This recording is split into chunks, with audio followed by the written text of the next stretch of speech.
I told B.J. Walker that I would represent her in court, and I intend to keep my word. However, if you would like to appoint another judge, so be it.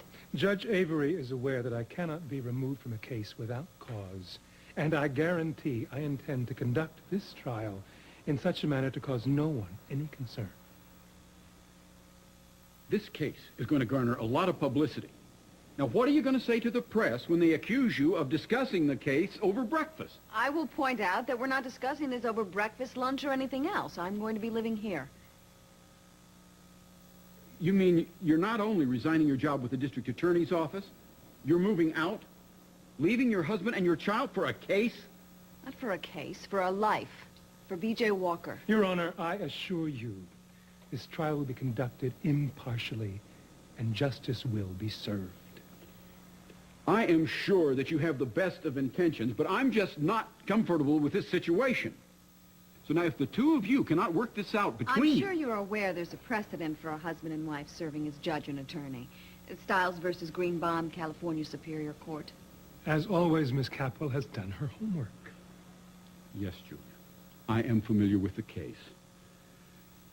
And legally, it is a sound precedent to use. You might, however, be interested to know that the personal cost was high. Shortly after his trial, the judge and the attorney filed divorce papers. I'm sure that that's not going to happen to us. You see, we've agreed to keep our professional and our personal lives separate. What? Sounds good on paper. But I saw the two of you on that talk show.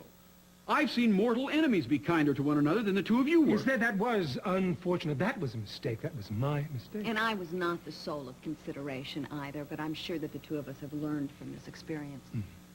Well, I'm going to give you something that neither of you wants. Advice. I've known both of you a long time.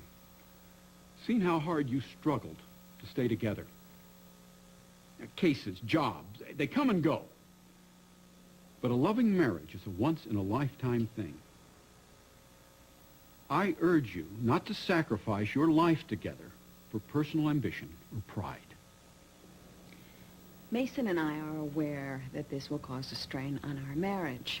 But there are problems that are more important than the personal lives of Mason and Julia Capwell.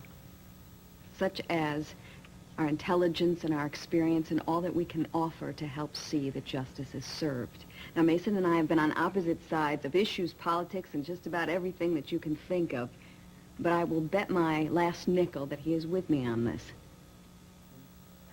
When B.J. Walker goes to trial, I will be on the bench.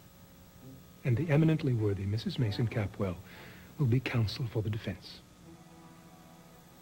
And I sincerely hope that this will not be remembered as the night that you decided to sacrifice your marriage for the greater good.